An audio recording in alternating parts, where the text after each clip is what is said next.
कि छतरी गो बूत हो बामण को न पंथ के महान विद्वान अकाली कौल सिंह जी निहंग जिन्हों ने श्री गुरु ग्रंथ साहिब का तत्करा लिखिया। उन्होंने सवाल किया, वो कहते केड़ा बामण सी जिहड़ा पटने च जन्म होया सी। आखो सतनाम तही प्रकाश हमारा भयो पटना शहर बिखा भाव लियो। वो केड़ा बामण सी जिसने धर्म युद्ध के लिए खंडा चुकिया सी। वो केड़ा बामण सी जिसने अपने पिता नूं देश तो वारिया सी। वो बामण कभी हो ही नहीं सकता। वो तो छतरी को पूत हों बामण को न कहण वाला साहिबे कमाल पंथ दा वाली गुरु गोबिंद सिंह साहब है। अखर अखर दसम ग्रंथ साहब दा बोल रहा है। फिर परंपरागत इतिहास दसदा। सरदार सुरजीत सिंह मिशनरी का जिक्र आया। मैं पिछे जबलपुर कथा करन गया, बड़ा बड़ा दीवान लगा। उन्होंने पता लग गया भी ये ज्ञानी शेर सिंह आ रहा, तो उन्होंने जान के सुरजीत सिंह मिशनरी का लिखा होया पैफलेट संगतां च वंड दिता और उहदे विच कुफर तोलिया कि 1877 तो पहला कहते दसम ग्रंथ का किसी को पता ही नहीं सी। 1877 दे विच दसम ग्रंथ घड़ के अंग्रेज़ां दे समय सिखां दे विच प्रचार दिता गया। ते फिर उत्थे जवाब नाल ही है कि 1843 विच तां सूरज प्रकाश पूरा हो रहा। आखो सतनाम श्री वाहिगुरू। 1843 विच भाई संतोख सिंह जी सूरज प्रकाश पूरा कर रहे ने ते भाई साहब जी अपनी कलम नाल लिख रहे ने पटने पौंटे साहब का इतिहास भी कलिंदरी दे कूल जमुना दे कंडे ते बह के कलगियां वाले पातशाह कृष्ण अवतार लिखवा रहे सन। ते हजूर आप भी लिखते ने 1745 में सावन सुध थित दीप नगर पावटा शुभ करण जमुना बह समीप। इत्थे जमुना दे कंडे होर केड़ा कवि होवेगा, केड़ा कवि होवेगा जेड़ा सिख मत दे उल्ट लिख सकदा। जे उल्ट जे किसी होर ने भी लिखिया पटने पौंटे साहब बह के लिखिया जमुना दे कंडे ते लिखिया कि कलगीधर पातशाह नूं पता नहीं लग्या। कैसे कमाल दी गल है। इन्हां सजना दा इको असूल है भी दुध नूं काला कहो। दुध दा रंग पुछो ना इन्हां नूं ते काला ही दसणगे, दुध दा रंग चिट्टा नहीं कहणगे। चौपई नूं हुण ऐतकी फुलवाड़ी च कहंदे असीं चौपई नूं मनदे हां। जे तुसीं चौपई नूं मनदे हो ते काले अफगाने नूं सन्मानित क्यों करदे हो? उहदे खिलाफ कदी क्यों नहीं सिख फुलवाड़ी च लिखिया? क्योंकि सिख पंथ की जो मर्यादा सी अकाल तख्त साहब तो प्रवानित है, उहदे विच चौपई ते प्रथम भगौती दी वार बिल्कुल प्रवानित है।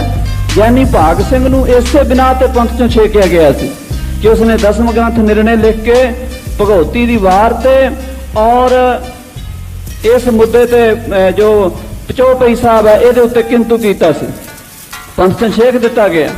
और जे काला अफगाना उस तो भी 2 कदम अगे टपिया, वो कहता जाप साहब भी 10वें पातशाह की बाणी नहीं, कहता जे होवे भी ते कहता मैं नहीं मनदा। ते ऐतकी हुण कहता मैं खंडे दी पौल नूं अमृत नहीं मनदा। देखो कहता भी खंडे दी पौल नूं मैं अमृत नहीं मनदा, फिर तू अमृत शराब की बोतल नूं मनदा होवेगा। इहदा तां अर्थ यही निकलदा ना, जे तू खंडे दी पौल नूं अमृत नहीं मनदा ते फिर अमृत केड़ा है? जे सारा पंथ इथों तक कि अकाल तख्त की मर्यादा भी कह रही भी खंडे दी पौल ही अमृत है और सतगुरां ने वही अमृत मुड़ तो धुर दरगाही आया ते खंडे दी दात द्वारा दिता, उसनूं चैलेंज कर रहा है। उस बंदे दे खिलाफ कदी क्यों नहीं बोले ਜਿਹੜੇ ਕਹਿੰਦੇ ਅਸੀਂ ਚੌਪਈ ਦੇ ਹਾਮੀ ਆ? ਹੁਣ ਕਿਉਂ ਹਾਮੀ ਆ? ਕਿਉਂਕਿ ਅਕਾਲ ਤਖਤ ਤੋਂ ਡਰਦੇ ਨੇ ਵੀ ਜੇ ਅਸੀਂ ਮਾੜੇ ਜੇ ਬੋਲੇ ਕੁਸਕੇ ਤੇ ਹੁਣ ਕਾਬੂ ਆ ਜਾਵਾਂਗੇ। ਬੜੇ ਚਲਾਕ ਨੇ ਲੋਕ। ਸਾਧ ਸੰਗਤ ਜੀ ਚਲਾਕੀਆਂ ਨਹੀਂ ਚੱਲਣ ਦੇਣੀਆਂ, ਹੁਸ਼ਿਆਰੀ ਨਹੀਂ ਚੱਲਣ ਦੇਣੀ। ਜੇ ਚੌਪਈ ਨੂੰ ਮੰਨਦੇ ਨੇ ਤੇ ਚਰਿੱਤਰੋ ਪਖਿਆਨ ਇਹਨਾਂ ਨੂੰ ਮੰਨਣਾ ਪਵੇਗਾ। ਜੇ ਚੌਪਈ ਨੂੰ ਨਹੀਂ ਮੰਨਦੇ ਤੇ ਪੰਥ ਤੋਂ ਬਾਹਰ ਹੋ ਜਾਣ, ਹੋਰ ਆਪਣਾ ਪੰਥ ਚਲਾ ਲੈਣ। ਖਾਲਸੇ ਪੰਥ ਦੇ ਕੁਛ ਨਹੀਂ ਲੱਗਦੇ। जे चौपई नूं मनदे ने चरित्रो पखियान मनना पवेगा। जे चरित्रो चौपई नूं नहीं मनदे ते अपना अमृत वखरा बना लैण। जिवें काला अफगाना कहंदा सुखमनी साहब पढ़ के बना दिता, कदी कहंदा जपजी साहब पढ़ के बना दिता। ਉਹ ਬਈ ਇਹਦੇ कोई प्रमाण भी होवे, कोई उदाहरण भी होवे। इस तो पहला भाई सुखा सिंह जी ने 1797 ਦੇ ਵਿੱਚ गुरबिलास लिखिया। उन्हें दसम ग्रंथ की सारी बाणी नूं गुरु कलगीधर दी किरत मन्निया। 1768 ਦੇ ਵਿੱਚ ਕੇਸਰ ਸਿੰਘ ਨੇ ਬੰਸਾਵਲੀ ਨਾਮਾ ਦਸਵਾਂ ਪਾਤਸ਼ਾਹੀਆਂ ਦਾ ਲਿਖਿਆ। ਉਹਨੇ ਸਾਰੇ ਦਸਮ ਗ੍ਰੰਥ ਨੂੰ ਗੁਰੂ ਗ੍ਰੰਥ ਮੰਨਿਆ। 1751 ਦੇ ਵਿੱਚ ਕੇਸਪੋਰ ਸਿੰਘ ਦਾ ਗੁਰਬਿਲਾਸ ਲਿਖਿਆ। ਗੁਰੂ ਸਾਹਿਬ ਤੋਂ ਕੇਵਲ 48 ਸਾਲ ਬਾਅਦ ਉਹਨੇ ਵੀ ਸਾਰੀ ਰਚਨਾ ਗੁਰੂ ਕਲਗੀਧਰ ਜੀ ਦੀ ਮੰਨੀ। ਕਿਆ ਉਹ ਸਾਰੇ ਸਿੱਖ ਅਗਿਆਨੀ ਸਨ? मैं पुछदा हाँ 1812 ਦੇ ਵਿੱਚ अंग्रेज लेखक ने लिखिया कि मैं सिखां दे दीवान विच गया, सिखां दा दीवान वेख्या, ਸਿੰਘਾਂ ਦਾ ਦੀਵਾਨ ਸਿੰਘ ਸਜੇ ਹੋਏ ਸਨ, ਸ਼ਸਤਰਧਾਰੀ ਸਨ, ਬਾਣੀ ਪੜ੍ਹ ਰਹੇ ਸਨ। ਉੱਥੇ ਦੋ ਗ੍ਰੰਥਾਂ ਦਾ ਪ੍ਰਕਾਸ਼ ਸੀ। ਉਹ ਕਹਿੰਦਾ ਇੱਕ ਦਾ ਨਾਂ ਆਦਿ ਗ੍ਰੰਥ, ਦੂਜੇ ਦਾ ਨਾਂ ਦਸਮ ਪਾਤਸ਼ਾਹ ਗੁਰੂ ਦਾ ਗ੍ਰੰਥ। क्या 1812 में अकाली फूला सिंह के समय दो ग्रंथ प्रकाश सन कि अकाली फूला सिंह गुरु का सिख नहीं सी? ये सवाल है। इस सवाल केवल इन्हों क्यों उठिया? और फिर ये मनते हैं पंथ का महान विद्वान ज्ञानी दत्त सिंह, मनते हैं ना विज्ञानी दत्त सिंह ने पंथ नूं बहुत वड्डी देन दित्ती। ये भी मनते हैं कि साडी सारी विचारधारा ज्ञानी दत्त सिंह तो आई है। ये भी मनते हैं कि साडा पितामह ज्ञानी दत्त सिंह है। पर साध संगत जी हुणे हुणे सिख लहर ने किताब छापी है दुर्गा प्रबोध ज्ञानी दत्त सिंह होरां दी लिखी हुई। एक दास नाल लैके आया, जे किसी ने देखनी होवे देख सकता। बचित्र नाटक विचों, कृष्णावतार विचों, रामावतार विचों, चरित्रां विचों ते साफ लिख दिता ज्ञानी दत्त सिंह ने। कहंदा कलगीधर अपने लिखे चरित्रां च कह रहे ने, सुध जब ते हम धरी बचन गुरदय हमारे, पूजी है परम तोय प्राण जब लग कट तारदा थारे, निज नारी के साथ नित तुम ने पढ़ाइयो, पर नारी की सेज भूल सुपने मुँह ना जाइयो। ये गल ज्ञानी दत्त सिंह जी भी मनते हाँ। जे ज्ञानी दत्त सिंह जी इन्हां दे मिशनरियां दे पितामह हन, माफ करना, ते फिर उन्हां दी गल भी नहीं मनदे। ये तो जिवें सिंह साहब दस के गए ना भाई बलवीर सिंह जी भी वेद व्यास का चेला ही उल्ट हो गया सी उन्हां तो।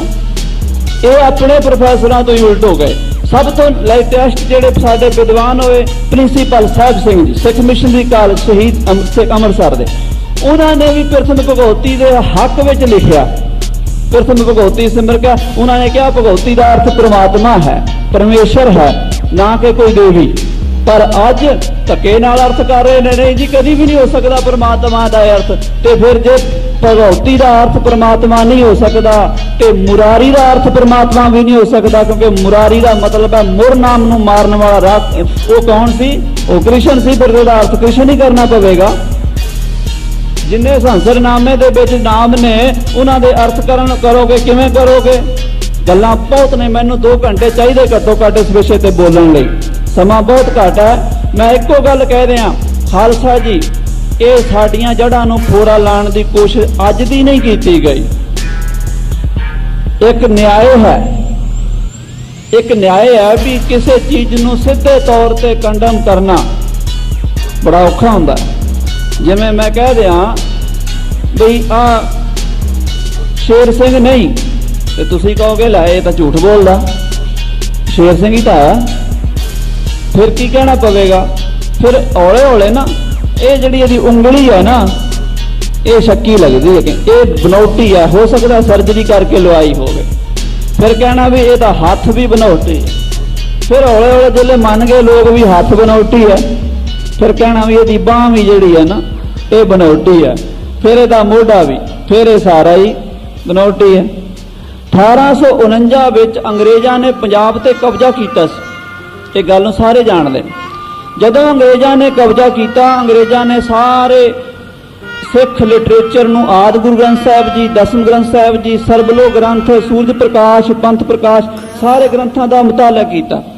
उन्होंने देखा कि कला कला सिख सभरावां की लड़ाई, चेलियां वाली की लड़ाई के विच कले कले सिख ने 18-18 20 अंग्रेज तलवार नाल झटका दिते ने। ये की बला ने इन्हां दी स्पिरिट, ये जंगी मार्शल स्पिरिट कित्थों आउंदी?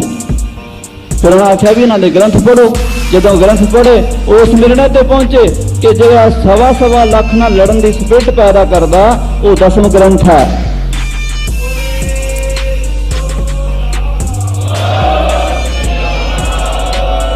दसम ग्रंथ पढ़ के काकड़ काती तड़ाकंग ताकड़दंग तीरंग तुपंग तड़ाकंग झाकड़दंग नाकड़दंग भगड़दंग बाजे गागड़दंग गाजी मां गाजे गाजे डोले ते आपे फरकण लग जांदे।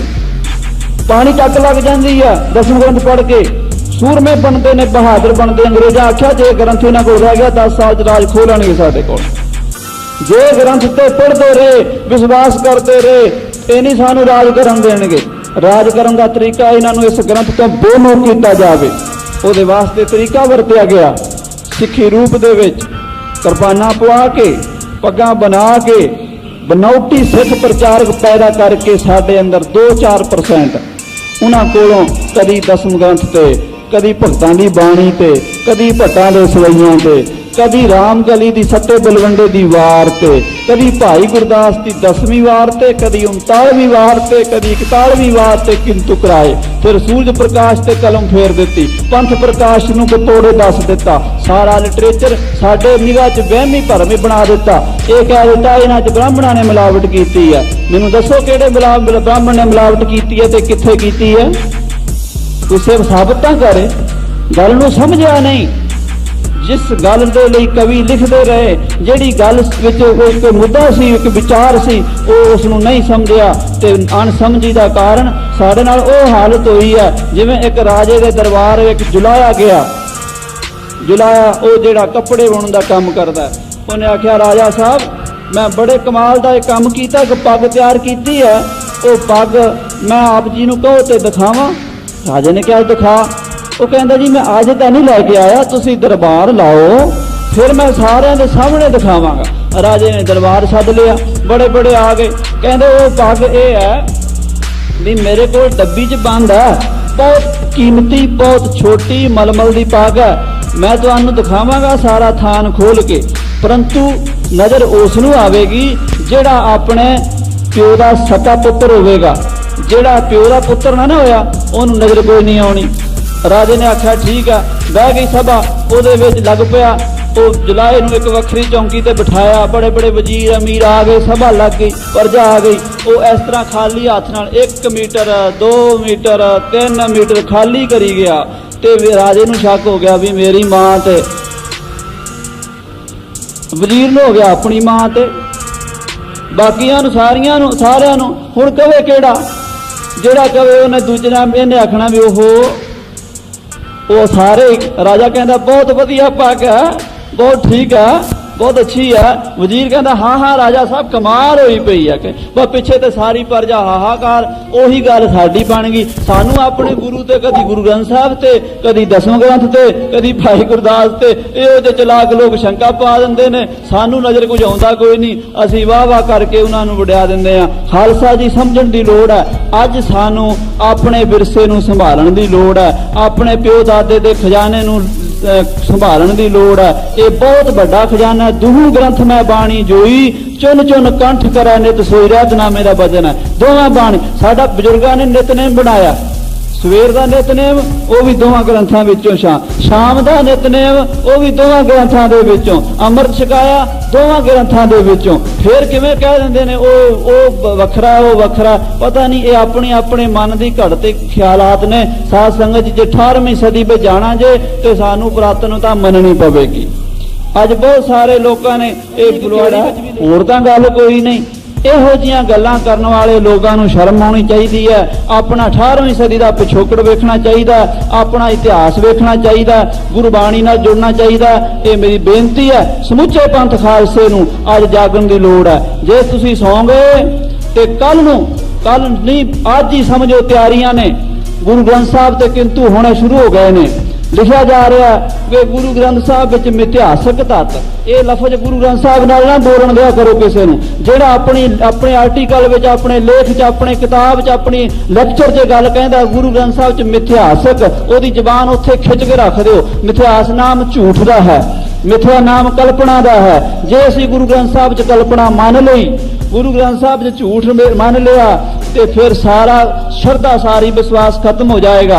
मिथिहास कुछ नहीं गुरु ग्रंथ साहब संतन की सुन साची साखी सो बोला जो पेखें आखी। ये लोग कह रहे हैं कि धर्मराज कोई नहीं होंदा जमदूत कोई नहीं होंदे नरक सुरु कोई नहीं होंदा। ये शरेआम प्रचार कर रहे हैं शरेआम ते खालसा जी गुरु ग्रंथ साहब बार बार कह रहा धर्मराज जब लेखा मांगा बाकी निकसी भारी। ते गुरु ग्रंथ साहब च होर स्पष्ट धर्मराज दे बारे ते जमदूतां बारे गल लिख दित्ती है। कदों लिखी है? जदों तपा महाराज गुरु अमरदास साहब जी दे श्राप नाल मर गया ते महाराज की कहंदे तपा ना होवे अंदरों लोभी। गुरु रामदास दे बचन गौड़ी दी वार दे विच तपा ना होवे अंदरों लोभी नित माया नो फिरा जमालिया। अगों दे सद्या सतह दी भिखिया लए नहीं पिछों दे पछताए के पते तपे पुत विच आण बहालिया। पंच लोग सब हसन लगे ए तपा लोभ लहर है गालिया। मैं संक्षेप विच कर रहा सारी संगत साखी जानदी है।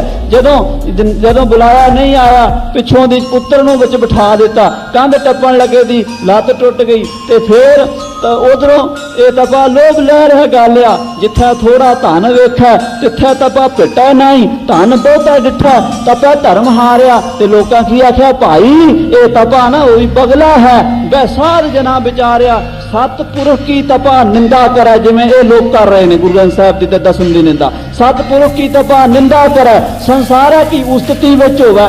हुण ये कहंदे ने भी असीं लव कुश दी औलाद नहीं मान लैने असीं लव कुश दी। जे साइंस वाले कहना भी बंदा बांदर की औलाद है उन्होंने मान लैणगे ते 10वें पातशाह की गल नूं नहीं मनणगे। असीं लव कुश की औलाद बन के हिंदू नहीं बनना चाहुंदे। खालसा जी गल होर सी गल ये सी कि जो छतरी पुणे दा पुरातन विरसा सी गुरु साहब ने वो दस्सिया अपना इतिहास की सोढी वंश ते बेदी वंश कित्थों उपजा सोढी वंश उपजा जैसा लव कुश नूं मन्निया थोड़ा गुरु साहब ने। महाराज ते कहंदे किशन बिशन कबू न ध्याऊं कान सुने पिच मेरा उन्हां नाल कोई वास्ता नहीं। इतिहास गल होर है इष्ट उपासना गल होर है। ये बांदर की औलाद नूं मनना शुरू ठीक समझते हैं। तपा न होवे अंदरों लोभी ये उन्हां दी गल है। सतपुरुष की तपा निंदा करे ते अंग्रेजां दी फिलासफरां दी ते साइंसदानां की उस्तति करे ते फिर एक दुख है तपा दई मारिया। महापुरुष की तपा का वेख जे निंदा का तपे नो फल लगा सब गया तपेगा घालिया। फिर गुरु साहब कहंदे जिथे देखो फिर खेड़ वरताई परमेश्वर ने भाई इस तपे नूं सजा किवें देनी है। धर्म राए जमकंकरां नूं आख छड्डिया। धर्मराज ने अपने जमदूतां नूं यह हुक्म दिता इस तपे नूं तिथों तिथे खड़ पाओ जिथे मां मां त्यारिया। फिर इस तपे दे मुंह कोई लगो नहीं कहंदे इहदे मुंह नहीं लगना ये सतगुरु है फिटकारिया। इहनूं गुरु अमरदास साहब दी फिटक बजी है इहनूं नहीं मत्थों लाना ये सतगुरु है फिटकारिया। ते फिर उस तो अगे कहते गुरु रामदास साहब जी अंतरजामी सन उन्होंने पता सी 400 साल बाद मिशनरी जम पाने ने। उन्होंने आखना जमदूत तो होंदे कोई नहीं धर्मराज तो होंदे कोई नहीं किथे। ते गुरु साहब कहते मैं कोई थोड़ा कह रहा मैं ते हर कै दर वरत्या सो नानक आख सुनाया। मैं कोई बनौटी गल नहीं कही जिहड़ी सही गल हुई है ना मैं वो सुनाई है। सच्ची मुची ऐदा ही होया।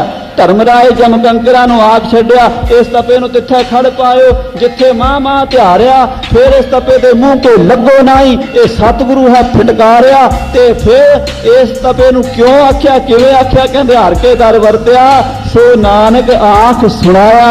सो बुझै जो दै सवारिया जना खना किवें बुझेगा पिता का जन्म के जाना पूत। संत जरनैल सिंह जी ने गल लिखी सी पदम जी की किताब के पिछले पासे वो कहंदे सूरबीरां दे धर्मी योद्धियां दे इस ग्रंथ की सार कायर नहीं जान सकते। तो वध की आखिए वाहिगुरू जी का खालसा वाहिगुरू जी की फतेह।